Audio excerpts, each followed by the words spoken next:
order, and we'll proceed with a roll call. And as Paul always did, starting with the way we normally sit, since I guess Kathy's taking Jean's, we'll start with Kathy, the roll call. Here. Maureen here. Harriet here. Suzanne D'Onofrio here. Laurel Anderson here. Okay, we'll do the Pledge of Allegiance. These flags.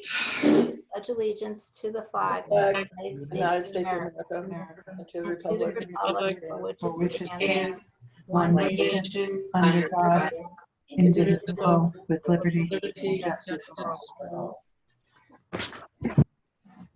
Did everybody get a chance to look over the minutes? Are there any revisions to the minutes of the regular July 28th board meeting? I make a motion to approve the minutes as presented. Is there a second? It's Laurel. Is there a second to Laurel? Second. Maureen seconded that. Okay. All those in favor? Aye. Aye. Aye. You're gonna have to tell me what she said. Can you hear? No, I will, Barbara, I'll abstain because I wasn't on the board at that time. So we have one abstention. Freedom. Okay, from July 1, 2020 through August 31st, 2020, the overall gain of the housing authority is $156,951, which includes all rental income, services income, and capital grant funding provided for the redevelopment, rehabilitation, and the remodeling effort. If we take out the capital related items, the housing authority has an operating gain before depreciation of $53,888, of which $46,004 is attributable to the village and $7,884 is attributable to Stern Center. If we look at Stern Village, the current month's operating gain of $20,785 compared to budgeted gain of $4,578. The gain includes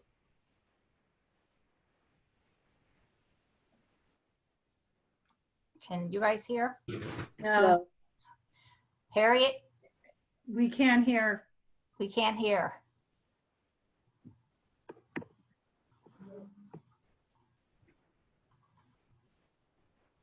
Apparently she can't hear us either. I know. They cut out. Did we send them a text or something? Can't hear. All right, we can't hear.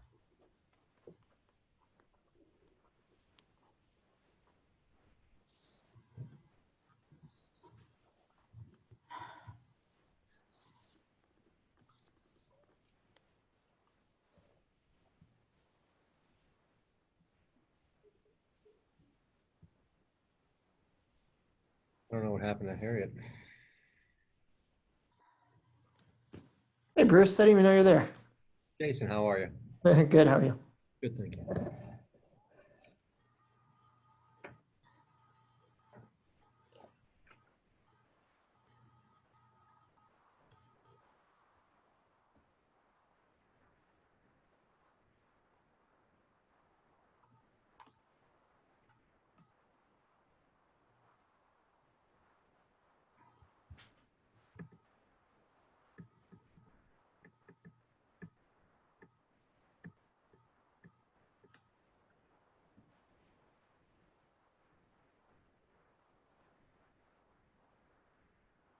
Maybe we'll have to call in on the phone. Would that work? Probably log out and, yeah, try back in.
Can you hear me now?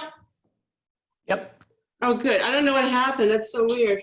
Sorry about that. So does Maureen need to start over again? Yes, I think that would be good. It was, you were talking about the donations, Maureen. That's where we lost you. I was paying attention. Okay, from July 1, 2020 through August 30. No. Here, we talked about the donations. Oh, So you're okay, right for the here. donations. So the gain includes in donations this Yeah, month. right there. So in addition, In right? addition, payroll and make Gone again.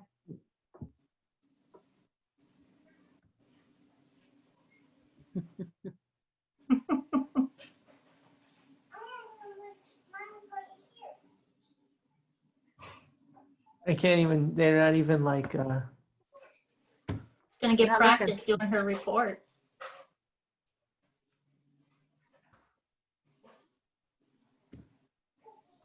She's almost better calling one of us, and then we play it. We can't hear you. Do you want to call somebody?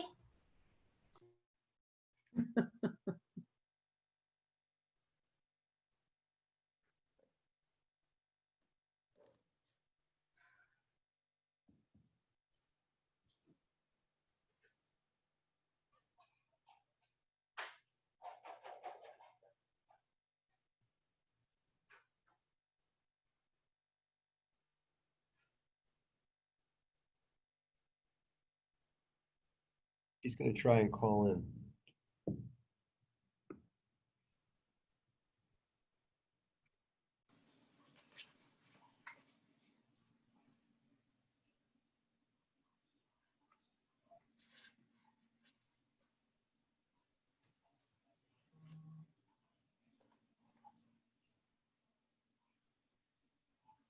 she was using it last week, the last Zoom meeting. I was there.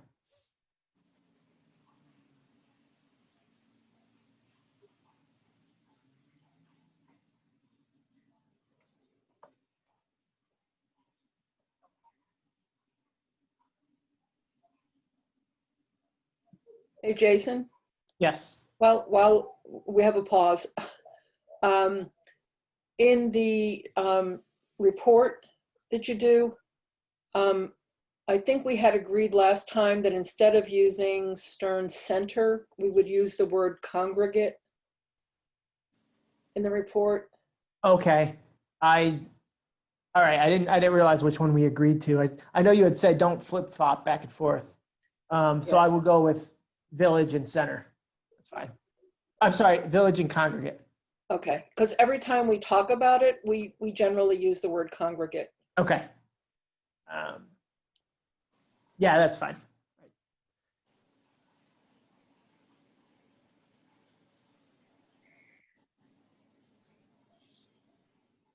I suppose we could go right into I mean, I can't direct the meeting here, but if they haven't called in on whether or not there's any questions on this.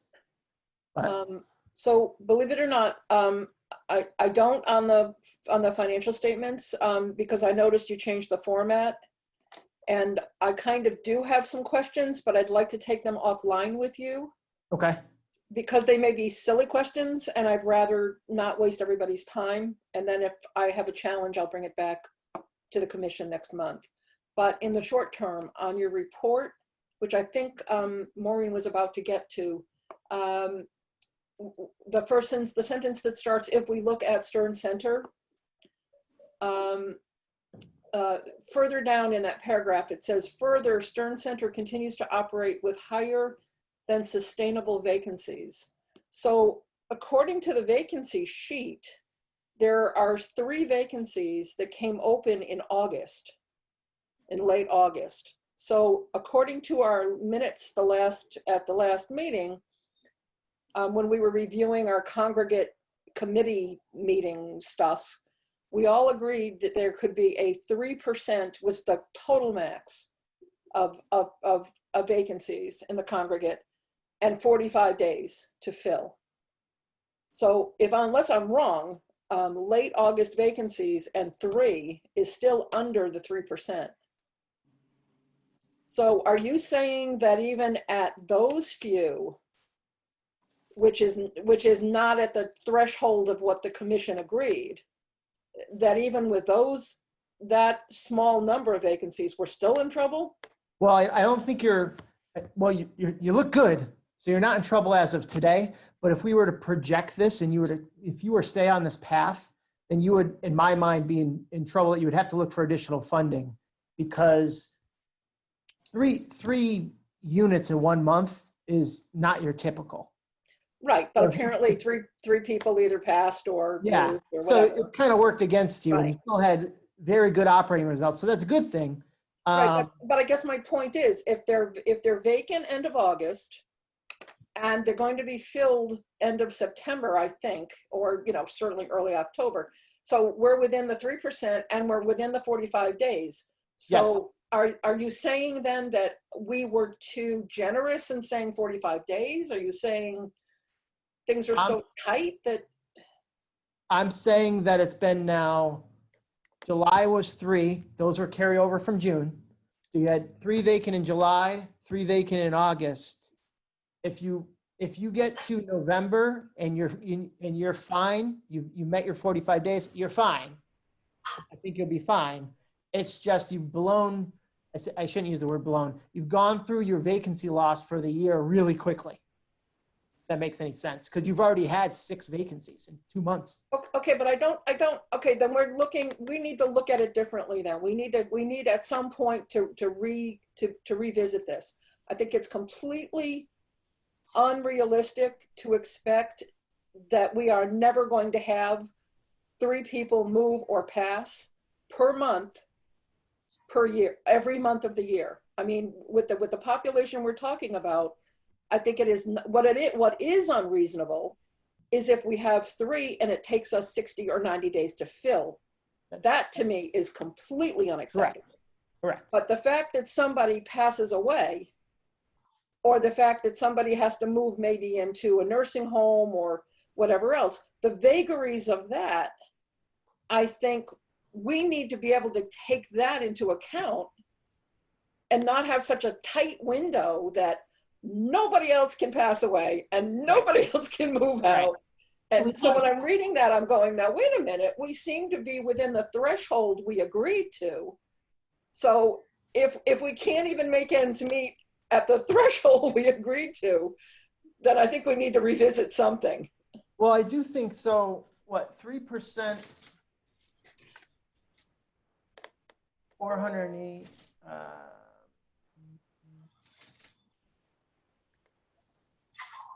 I think basically the thought process was that if you do not make your threshold, then you're looking at some negative impact. So I didn't want to paint a rosy picture, too rosy of a picture, because there's this risk. It hasn't occurred yet. Maybe the units get housed and they get housed by next month. And, I'm alerting the masses for nothing. I just know the numbers look really good. We know this program runs really tight. And you have this current risk now where you've now had turnover twice. So to turn over 15%, it can't be 15%. It's got to be 6 units of 34. That's 15% of your population. Is higher than normal in any given year. Granted, I think you can go back to DOH because this is so high and request additional funding once you get the new residents in. And I've talked to Harriet on that. We got to talk to Christina and actually get the budget approved. So, but we can't guarantee that they'll have the funds available to compensate you for that. Because, for instance, if these new people are, get slightly less subsidy they require more subsidy than the ones before, you may not have enough in your allowance or in your budgeted grant to fund that. I don't know if I'm making any sense. So we will have to try to revisit it because it looks like it's more extreme than normal. Okay, so I think what I'm trying to say is certainly not today, but I think at some point if things are this tight, and in order for our balance to, our budget to balance, nobody else can pass, nobody else can be transferred to a nursing home, nobody else can move in with their family, I think our budget is completely unrealistic. Well, you can, if you're managing the property and somebody wants to move in their family and you have somebody lined up, you're not going to have much of a vacancy loss. Those Right. are the easier ones. Well, we're saying 45 days to clean Well, it, you to should get give them a to lot move less in, than to that. boom, boom, boom, and done. I mean, we 45. already gave them 45 days to fill these. Yeah. That's it. So if what I'm hearing from you is at the 45 days and at 3%, our budget is not sustainable, then what I'm suggesting to this commission is we need to revisit this. But I guess I'm going to tell you that you're going to be over the 3% if you get, because right now you're averaging 10%. Right? Okay, If you're I'm looking 10% at it, for the rest- what's I'm that? looking at it on a month-to-month basis, because on a month-to-month, somebody moves in, somebody moves out, somebody dies, whatever. And so on this day, this commission said, we want that unit emptied, cleaned, painted, turned around, and rented within 45 days. And that we were allowing within our budget that each of these months, there could be up to a 3% vacancy rate. Right. That's, I mean, I'm not saying within the, the 6-month period. I'm saying it was my understanding that we had to give the staff some kind of understanding, some kind of policy or procedure. And so if we're now going to turn around and say, in order for us to be whole financially, no one can ever die, no one can ever move. And by the way, if somebody moves out, you better have them back in there tomorrow to collect rent starting the next day. That's not practical. So, yeah, so I mean, if 3% is not a good number, if you can get us some other money from another funding source, great. 3 to 5% is the industry standard for, elderly / frail elderly. Okay.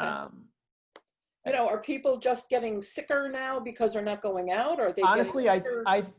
Again, and I don't have the numbers in front of me, but if we looked at the data, I'm willing to bet that your historical turnover rate is much lower than you've had to deal with the last 3 months. So, and I'm sure Daisy's feeling that. Absolutely. Yeah. Because she's not used to it. To turn over 10% of your population 2 months in a row, that's not normal. So I guess then So that Harriet, not normal, me saying that's not normal is enough to go to DOH and say, hey, we had something extreme here. We're going to requisition for, additional funds. great. And I can't guarantee that there could be no funds available, but Sure. that is a valid Okay. reason for doing that. So then I would suggest, Harriet, that perhaps it would be worthwhile to spend, a day or an hour, or however long it takes, to look at the demographics. Who was it? What their situation was? Where did they go?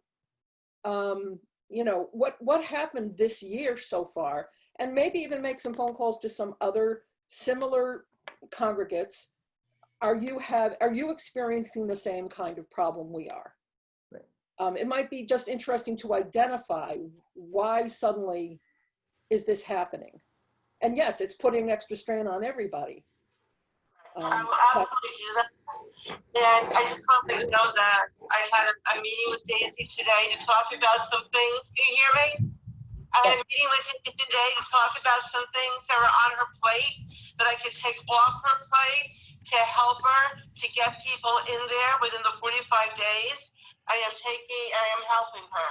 I'm working closely with her to either make phone calls, to talk to people, to even show the opportunity. So I'm trying to pick up some of these things that, that she needs help with to make it work. So the 3 units that are empty now became empty when? Are we past the 45 day, or No, these 3 not just even- came? not These even 3 close. just came on. So she filled the other 3, and then 3 more came on. I think there's, One has been up for a while, and she did have one person that wanted it, and then they turned around and said no, and that happens all the time. And then she had another person to go in there, and he's better suited for an apartment on the first floor. So he kind of juggled. So that was one of the apartments. There's one that we're waiting to be cleaned out. Yeah, she passed away recently, unfortunately, but we're trying to get her her next of kin to clean it out. So we thought that would happen over the weekend, and it didn't. So we're working on that. Then the other one, she needs to find somebody for because that isn't, already to move in. So she understands, she knows, what she's up against. She understands that this is really a priority, and I'm working closely with her to help her. Okay. I mean, I'm not dissatisfied that she's complying to what we directed at the last board meeting. What I'm concerned about is that if to Jason's point, if our percentage is suddenly off the charts, I just out of curiosity as much as anything else, I'd like to know why. What's going on? Is it the demographic? Are we bringing in less healthy people? I don't know. But I think it would be a good thing for us to be able to have that information. Sure. but, and this Jason speaking again, and that's the primary reason why I wanted to bring it up, right, is that something occurred, and while you don't see the effects of it now, it's almost like a non-financial thing that it should bear this conversation, right? It merits this conversation as far as why is it here and what are the risks, right? If, God forbid, if 3 people were to pass every month, and even though she keeps on her same schedule, it still wouldn't be good for the organization financially because it's not, We have 3 non-revenue producing units a month that way. Right. And Right. One person moved into with her family. She wasn't going to go. She was going to go. She wasn't going to go, so she went. The other person, unfortunately, has been sick for a while, and she passed away. And then the other person, it's been a while. We're working to get that apartment filled. So, but, you always got to think about the best scenario and the worst scenario. You always have to have somebody ready and willing to come in at that moment's notice. So there's some planning involved here. Well, the other problem, and I know this from working in a private school, you can have waiting lists a mile long, and then you start with that waiting list and somebody's found another place, or somebody's moved in with family, or somebody just signed a new lease. So it can take a long time because there's no expectation that that apartment will be open in 2 weeks, or that apartment will be open next month. So you have somebody on your waiting list who can't wait to move in, but had to sign a year's lease somewhere else. So even getting through the waiting list can be problematic. Right. Well, the key is that you have a large enough waiting list so that you don't run out, so that you always have people coming in to add to your wait list. so one other question I have for you, Jason, down at the bottom underneath your cash flow chart thing, you're mentioning that we're waiting for money from DOH. Is that the new money you're talking about?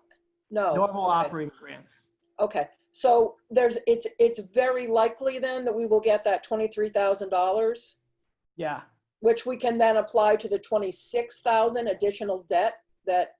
Yes. In Since fact, July? it'll be as of September, so it's $20,000 a month you get. So as of August that we're talking about, it's really only $20,000. But if you look, Congress has $23,000 in cash. So it could have almost paid it. But when we discuss cash flow, without having this money, we don't want to pay it and then have to borrow again. No, it makes no sense. Typically, in a normal year, you get this money quarterly. We would have gotten the first one in July. You'd be getting the next one in October. They haven't even approved the budget yet. again, Christina hasn't responded to me. I asked her why. I mean, we know we were late, right? We know we were late getting the budget in to begin with. So I knew it was going to be a little behind. I just didn't expect. So I anticipate that very soon you're going to have an extra $60,000 in cash that we're accounting for when we say, you know, these are our operating results, because we know we're getting the money. We just haven't gotten it yet. It's a receivable, right? Okay. And Once that so, 50,000 comes in, that'll cover us through at least September, October by itself, right? Based on our run rate. okay, Because it's, as you could see, it's going up about 12,000 a month, $13,000 a month.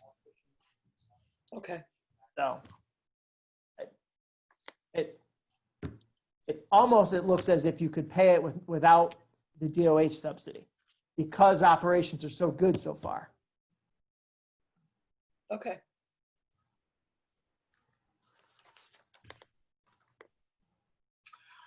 I'm up. Okay, that's all I got. Okay, so we're at the executive director's report. Harriet? I'm happy to report that Stern Village and Pelican have not of COVID-19. We enforce strict protocols with Congress and Stern Village. We've been in contact with Lucy Banker, and we're in compliance with updated CDC guidelines. Everyone knows they have to wear masks and social distance. We're also in strict protocols for any of our contractors. We are having some issues with residents not wearing masks and congregating in the laundry rooms, but we are addressing that, especially the aides. We are speaking to healthcare agencies and getting that under control. And each resident who employs an aide must let us know the agency they are using. We cannot have people not wearing masks when they're in contact with our residents. We're also getting cameras for the laundry room. I got a good price on that. As you know, my focus has been on filling vacancies in the village. This means meeting with applicants, showing the apartments, calculating rent, reviewing policies, creating lease agreements, explaining everything a tenant knows about their apartment and THA. So I have filled all the vacancies that have been rehabbed in the process of being rehabbed.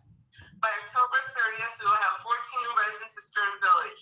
We still have approximately 15 people in a wait list, and we have 2 residents that actually passed away recently in the village, and we will have enough money in HTC funding from last year to get those 2 rehab too. So that's a good thing. Since the focus has been on the abatement and rehab in the apartments, we have not completed the community room. It is not ready for occupancy, and due to the pandemic, very few housing authorities are opening their community room. We're still meeting with each other. Residents are meeting with staff. They're frequenting our new food and necessities pantry by appointment only. Bread day is Wednesday, bagel day is Friday, and we encourage anyone who's interested in donating food items and necessities to contact Heather or Paulette. I've asked Bruce Whitaker to join us to discuss the SSCP closing process. The SSHP is a state-sponsored housing portfolio. That's where we got the bulk of our money from. But before Bruce joins us, I just want to say that we were awarded another round of HTCC funding for $500,000 to rehab additional units in Stern Village. This is the 3rd round we have received in 3 consecutive years, and we are slated to receive the check most likely in December. So with this money, I'd like to propose to the board another board meeting as new business. I would like to use the money to rehab existing apartments. This means that we need to create 1 or 2 temporary apartments on site. We did this when we had we created the ADA apartments. We moved residents into an apartment for a few weeks. They had everything they needed. We rehabbed their apartment and moved them back. It worked really, really well. So one way to do this, to make it fair, is that we can do a lottery for residents We need to have the apartments rehab, because there's some that, I know a few that do not want it touched. But we can discuss this. The other thing we can do is do the oldest section first, and because they are the oldest section. Again, I don't know how much money, we'll have to figure out how much it's going to cost to do each of these units. I don't know, how many units we can rehab. Obviously, our goal is to rehab every unit in Stern Village. But as you know, this takes time and funding, and, we are committed to doing this.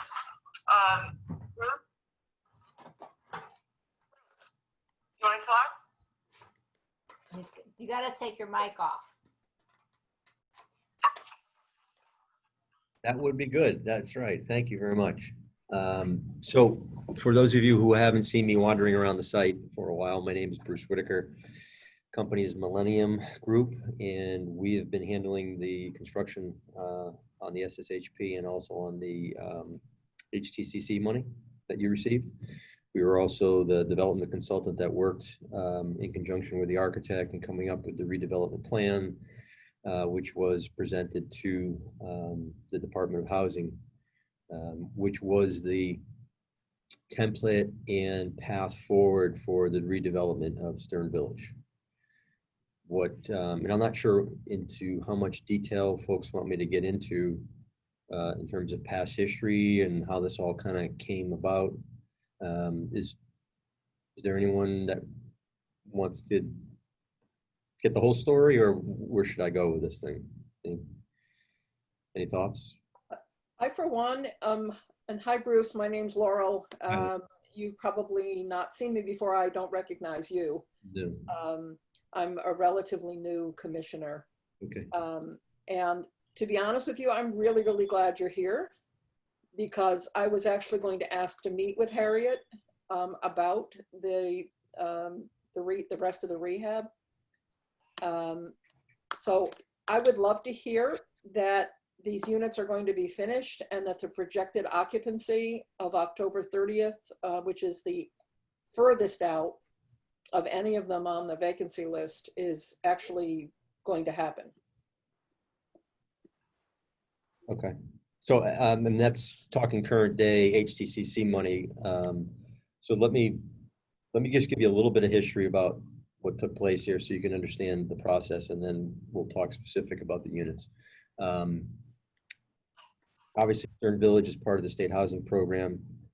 The state of Connecticut embarked back in 2012, I believe it was, where they actually went out and did a complete analysis of all of the 13 or so thousand apartments throughout the state of Connecticut that were financed under the program. And that process produced a schedule, and they rated every property based on what they thought its capital needs were in terms of immediate being something that they wanted to address, within a year, and then something they assigned what they called target years, where they would look to fund a redevelopment of some sort or a modernization of a development over the course of 6 more years. That's the Malloy administration had provided about $30 million a year towards that process. And as part of that process, we, meaning the housing authority, architect, my company as the consultant, had to attend many, many meetings with the state. We had to go through a training process. Well, it was called an Affordable Housing Academy that we all attended, wherein we were being exposed to some of the goals that the state wanted to attain within the housing, and we were able to trade ideas and information in terms of on the operator level, in terms of the housing authority, what the housing authority's goals were and what we were trying to accomplish. So through that process, we've spent 2 years dealing and negotiating with the state and proposing what my recollection is about 7 or 8 different redevelopment strategies for Stern Village, one of which actually included adding close to 100 new units to the site. It was a very involved process. We went full circle many times.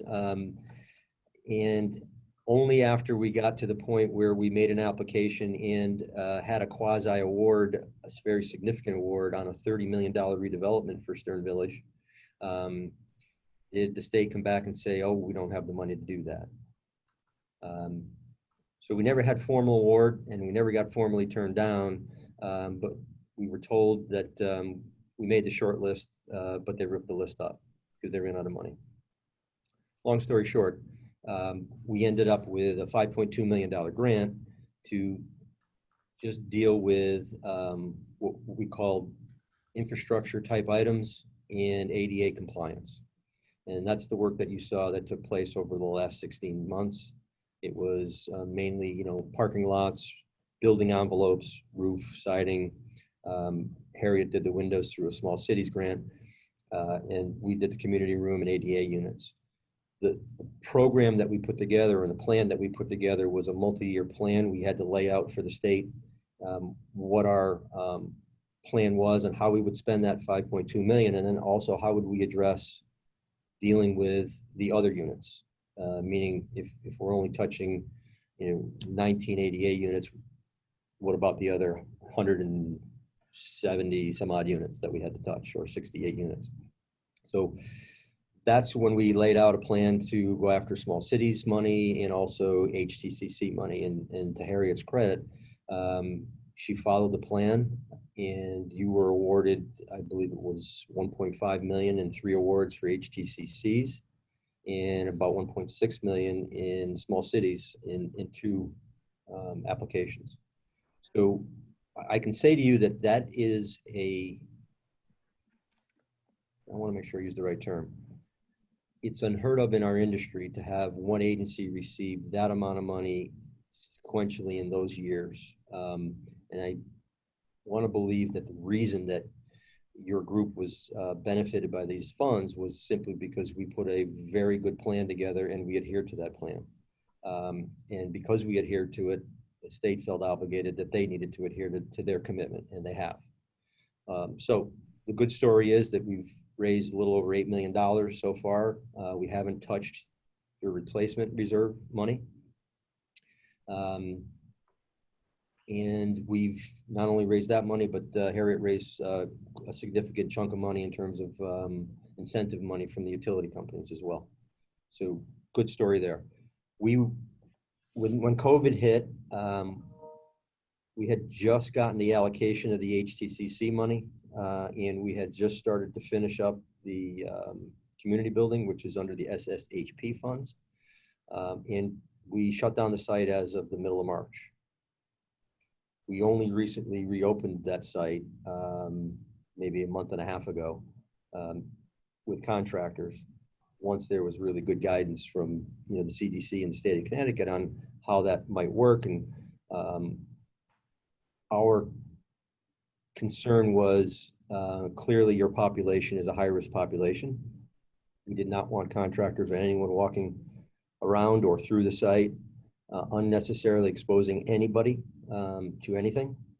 So once an understanding of what COVID means and the protocols that were appropriate for the type of work we were doing were in place, that's when we remobilized and are very cautiously moving forward to obviously complete the work. And I know Harriet has quite a list of interested and approved individuals who are ready to move in. So Harriet, I don't have in front of me, unfortunately, the delivery list for what we committed to by the end of October. I know that you've spoken to Steve recently and he's updated you on where we stand. But I believe we're on track for making the commitments that you had established for the end of October. Correct, including 2 more units, which was just added today. Okay, so 2 additional. Monday.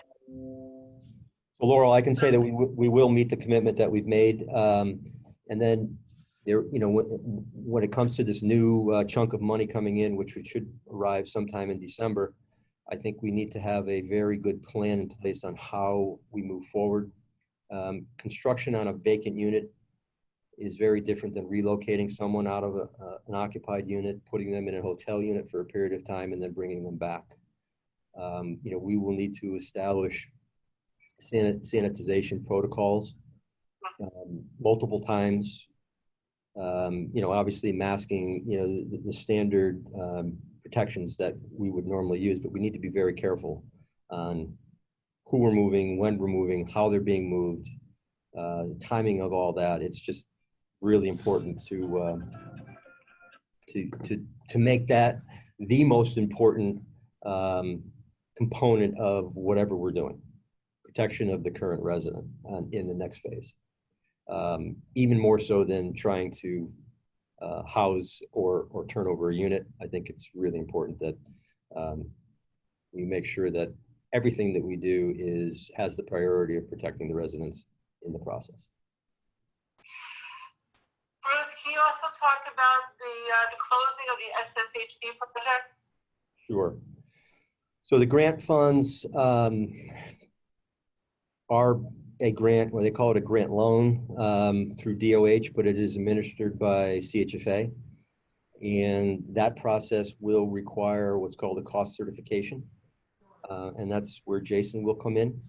So when we've completed 100% of the work and all of the invoices have been in, and I believe we're just about there, Jason will embark on a cost certification, which is really a review of all of the invoices associated with the work.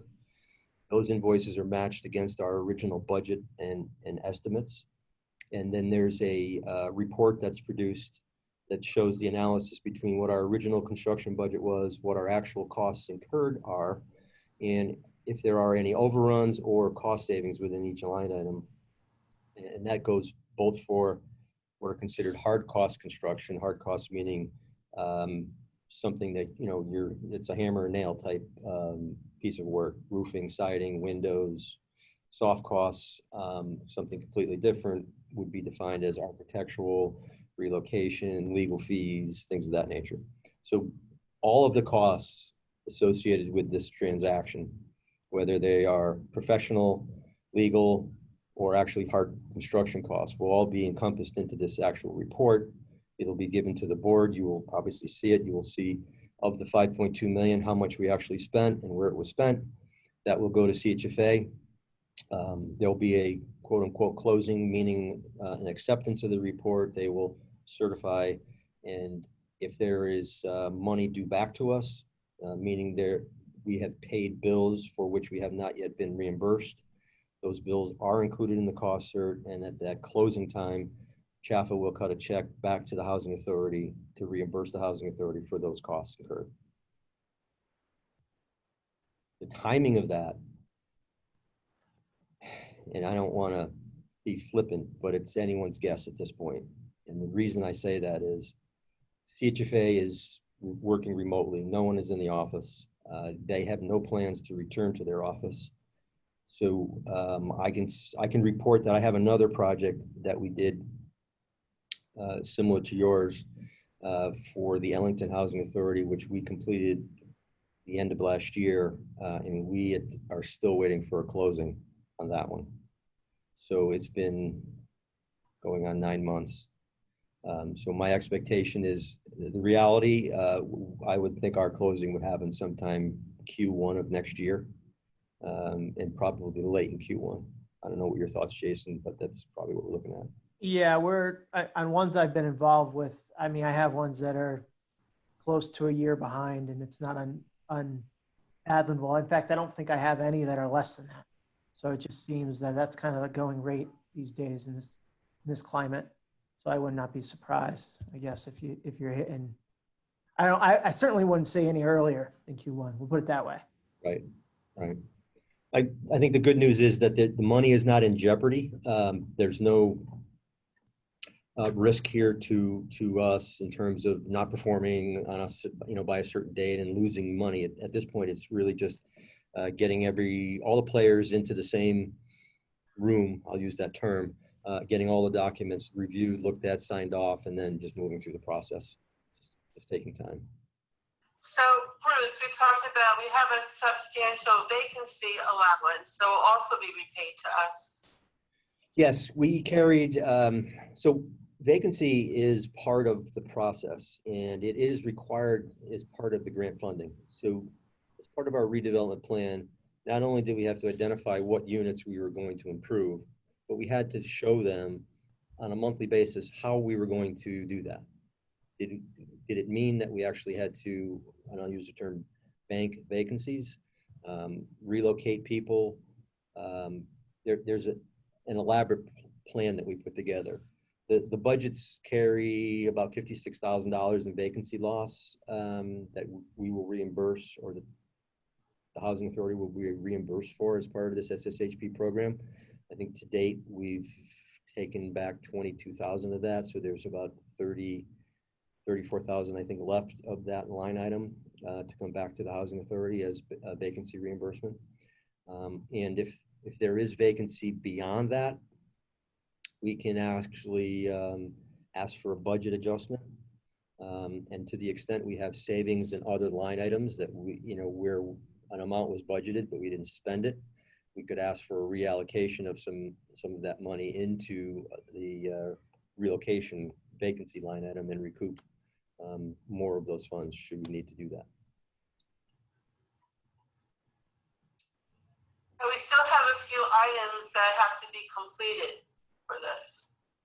Namely, we still have the rain garden, correct? And we still Yes, so the rain garden area was not part of the original plan. We have cost savings, and we identified that it would be something that made sense to deal with the water that ponds in that area. We regraded that area. There's no way to put a drain in because of just the underground was compromised, and it's obviously all ledge. So yes, the rain garden is going to be done. I know Steve was talking with the landscaper about it today. We're just waiting for him to mobilize to the site. And then there's just a few minor issues with the community room, which we need to finish.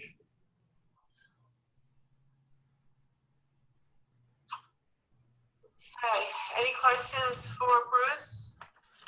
So the commitment that you made to Harriet, and I assume, Harriet, that your vacancy list reflects the commitment that Millennium made to you? Yes. Okay, so those 1, 2, 3, 4, 5, I think there's 6 abatement units that are due to come to be rented by one in September, it looks like. It should have been rented by now. And then the rest by October 30th. So those will be rented. The abatement will be finished and it will be rented.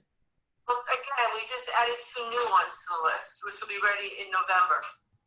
Okay, I'm just talking about the list that you gave us. That's my recollection, Laura, was the 6 units. And when I spoke to my construction manager, that's what he told me this morning, was 6. Okay. So explain to me, if you would, there's that new 500,000. Is that now a whole new grant? It is. And will that need to be bid out? No. Well, let me back up. When you say bid out, we act as a construction manager, so this money is the same, and it falls under the same contract that we've been in place. So at this point, we're constantly kind of rolling and bidding work as it relates to what's happening within the units. The existing contractors who are spending what I'll say the current tranche of money can be used to continue on through the next tranche because we've already bid them. We don't necessarily have to rebid each funding amount as long as, within a given year, we meet your, I don't know, whatever your protocols are. I don't know what the housing authority's terms are, but do you require anything to be rebid on an annual basis? I'm just thinking a new $500,000 pot of money for now unspecified work, that we're going to be discussing what's going to be done. I'd kind of like to know we're using if we're using contractors to do something new, I'd kind of like to know that we went through some kind of process to come up with the least expensive option. Well, let me clarify. Uh, There is a very specific list of work. This is not unspecified. This money has been earmarked to do very specific things.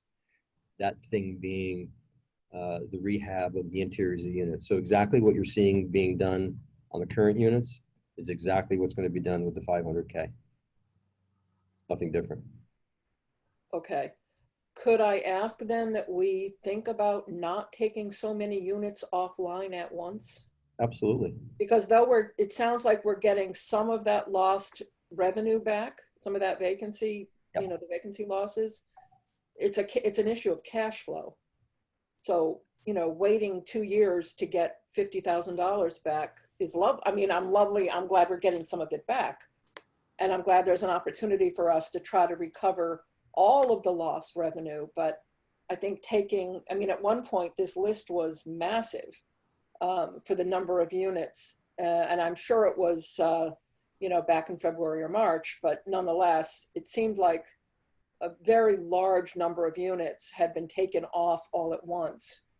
So if we're going to go through this process again, I just wonder if we can't consider, fewer units. And I understand the safety part of this. So, if we take them off and know that maybe the surrounding units are vacant or whatever it is, for both safety, but for less lost revenue. Yeah, I don't, and I'll speak to that. I don't believe that we are looking to create any vacancy. The idea is that with the current round of units that we're completing, new move-ins will take place. If between, let's say, now and the end of the year, if someone moves out, it would make sense Sure. to hold that unit, right? So that when the money hits in December, you could turn that and then occupy it as quickly as possible. What Harriet was speaking to was creating and we've done this at other locations, hotel units. So we may choose to take or leave 3 or 4 units empty, right? Rehab those units and then take individuals and how the board chooses those individuals, your own protocol there, whether it's lottery or what have you. You would take those individuals, move them out of their existing apartment, sit them in that hotel unit for however long it takes to do the construction, call it 30 days, and then move them back to their original unit. So you would kind of use that units for, call it 4 months to do 16 units turns. And then at the end of the 4 months, you rent those 4 units and you now just turned, 16 units. Okay, 3 or 4 sounds great. Yep. But I think at one point there were, 10 or 12, this list was. I think you had probably closer to 18 vacant at one time. Yeah. So, that's,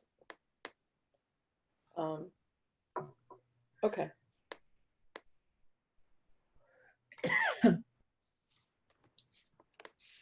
Okay, that's for me. Thank you. Okay, I guess we're on to unfinished business. Is there any unfinished business? I have one question, and I actually meant to ask this when Harriet was doing her report. Harriet, thank you for doing that COVID policy. But I was confused, and I've tried reading it 14 times, and I can't kind of wrap my head around it. So one of the sections speaks to the maintenance employees as emergency responders. Correct. So tell me, because I can't figure this out, what are they going to receive as emergency responders that other employees don't, and when does it kick in? So the issue is that if they're exposed to COVID, and I know the CDC has updated that, do we have them come in like they do in other towns? And again, they are, masked and covered. I don't think that's a good idea for Stern Village. No. Or they take the time off they need and we pay them for that time. or they take their sick days. Okay, so I thought that's what was happening here. So just say any of your employees are exposed and they don't have it, but just out of prudence, we're making them stay home for 14 days.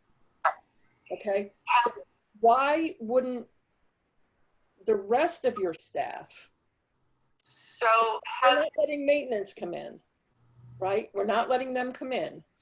right. Okay, and we wouldn't be letting your office staff come in. But office staff can work from home. That's the difference. Maintenance cannot work from home.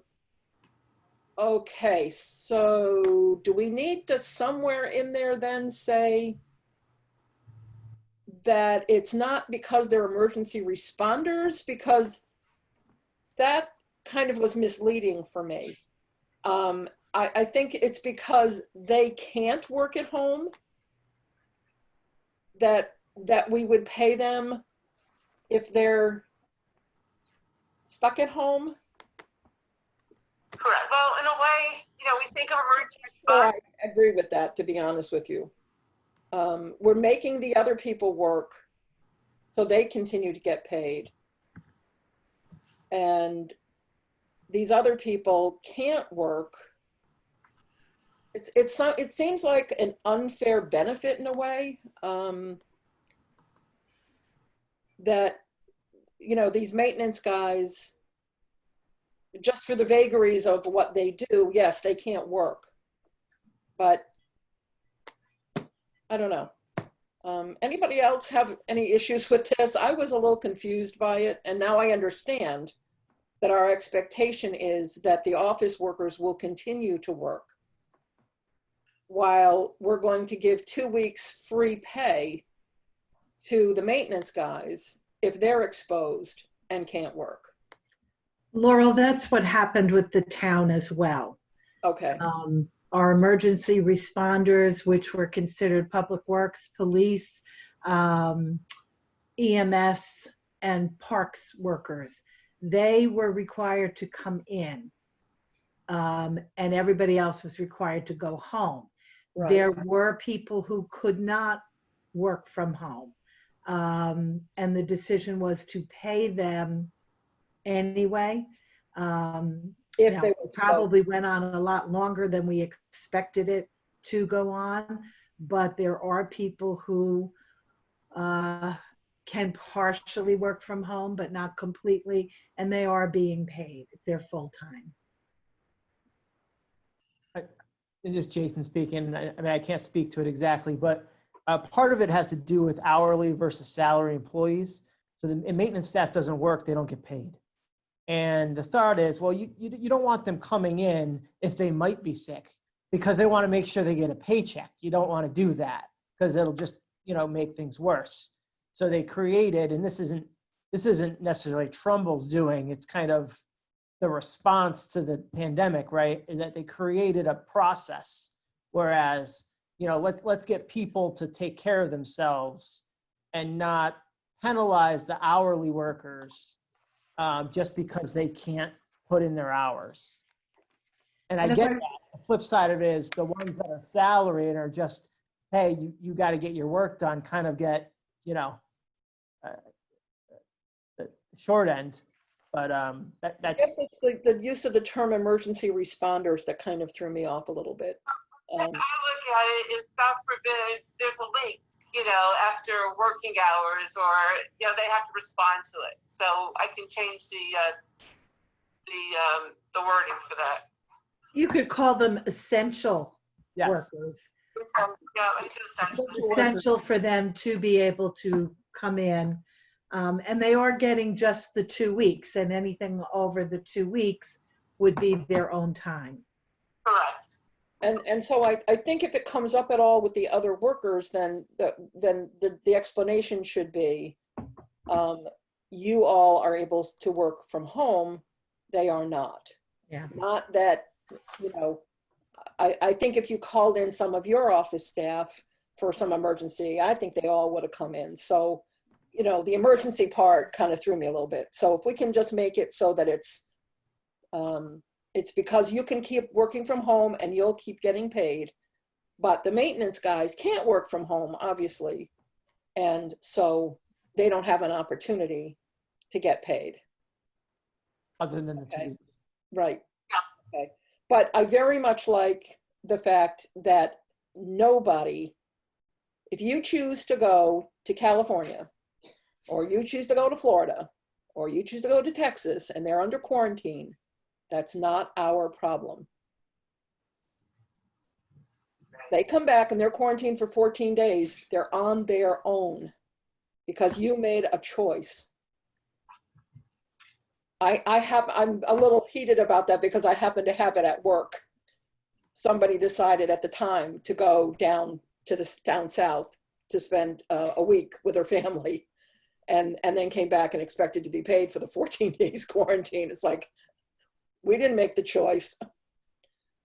So, I mean, I understand completely the vagaries of you get it or you get exposed to somebody at home, you're in the grocery store, you know, whatever it is, life happens. But thank you for throwing that in there because I felt very strongly, I don't know how everybody else feels about it, but you know, if you make a conscious decision to go to a quarantine state, it should not be our financial burden. I absolutely agree with you. Harriet, going back to your report about the community room, I've had some of your residents call wanting to know if they are going to be able to do their laundry in the community room and be able to wait in the community room for their laundry to be done. People who have oxygen tanks, people who, you know, can't put the wash in, go back to their apartment, come back and put it in the dryer, go back again. Have we considered anything, you know, maybe a sign-up sheet to do their laundry so that, you know, I'm doing my laundry from 1 to 2:30, and can they sit in the community room distanced from somebody else who may be doing their laundry? You know, right now the weather is nice, but as it gets colder, as an asthmatic, I can tell you it's sometimes very tough to deal with that colder air when you've got to walk back and forth like that. Well, I totally agree with you. Right now, we don't have occupancy allowed in the community room until we get it done and we have Bob Dunn give us the approval. But yes, once we get that, hopefully sooner than later, we'll probably have a sign-up sheet. That's something that we're looking into, having a sign-up sheet so people can come in. Again, the community is large enough, so we can't have people sit there, you know, social distance, a mask. We can sanitize it. So we have a whole bunch of different scenarios that we can talk about. Okay. So you're waiting for Bob Dunn to give you the CO for the community room, or it's not ready to be CO'd? Things that still have to be done. Bruce, you still there? We're talking about the community room. And it's still something that has to be done. Yeah, I think everything has been signed off by the fire marshal. I think the only thing we were waiting on was there was the water fountain by the entrance that needs to be installed, and it needs to be Piping out for the water fountain. Oh, they're doing the piping out for the water fountain. that's the last item. That's the last thing that needs approval before a CO on that room? Yes. Perfect. Okay. Yeah, just hoping that, you know, before, I mean, it's been called the last couple of days, but just to be able to let somebody sit there and wait for their laundry would probably be a welcome procedure for them. About it as soon as we're able to get the CO. Okay, thank you. Another couple of weeks, I would hope. Couple of weeks. Right, Bruce? I would think. Oh, at the most. Yeah. At the most, okay. So as soon as that water fountain's done, then Bob Dunn can come in and Yep. and give his Yeah, I'll thoughts. speak about it. I'll let him know too. Okay. Suzanne, are we anywhere near new business, or can I take a point of privilege and just mention something? Well, is this new business or old business? It's new business. Okay, so we can go to new business if we're done with old business. Want to move, no more old business? Okay, so we'll move into new business and go ahead, Laura. Okay, so our residents should have all been, have gotten or very soon be receiving their applications for for ballots. I'm assuming most of them are going to want to vote by mail, my best guess. I am cautioning our staff, once the ballots come in, we really should not get involved in helping people fill out their ballots. If they need help figuring out the application, which is obviously a very long piece of paper, it's a real simple thing. You just check off COVID and they sign it, but they might be confused. I kind of don't have an issue with, staff helping with application forms. But I have a serious problem with staff helping people complete ballots. If it's something they would like help with, I can contact our local league and I can get volunteers to come and help them. I would not like any of our staff to be accused of ballot or election meddling. We'll put a email to the staff right after this meeting and let them know. I'm a former registrar and I'm like a crazy girl about this. And I'm a crazy league girl, so I know. Hi, Maureen. I'm sure you're hearing me on this. I would just like to err on the side of caution. And if you find that people would like some help or are confused, I will reach out to my local league, all of whom are, totally nonpartisan. They're not even bipartisan when it comes to elections. They are nonpartisan. And we can either do some kind of training class, or I can try to get some of the stuff from our state league about, how to vote, or many of them may already be voting by absentee. It may not be an issue. Alternatively, maybe a whole bunch of them are still going to go to the polls. I don't have a clue.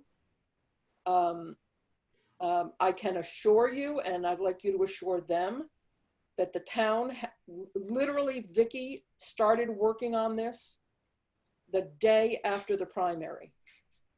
There have been meetings like almost weekly. So I think the polling places will be as safe as humanly possible. And I would feel comfortable if you want to assure them of that. I think the town's doing everything within its power to make the line shorter and keep social distancing. But I kind of think the staff should probably not get terribly involved in the election if possible. That's a great point, and thank you very much. Sure. Okay. Any other new business? Just piggybacking on Laurel's, there is a press release that just went out, Laurel, about the polling places and what's being done.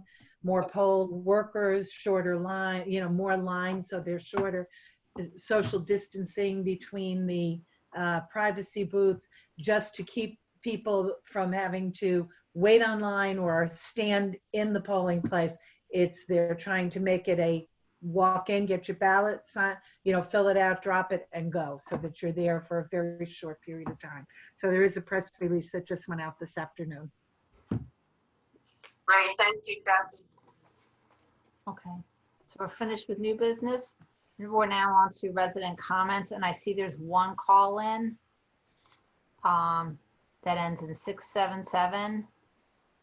And if that resident would like to comment, just press *9 on their phone, and that will initiate the raise hand feature, and then we'll call you in.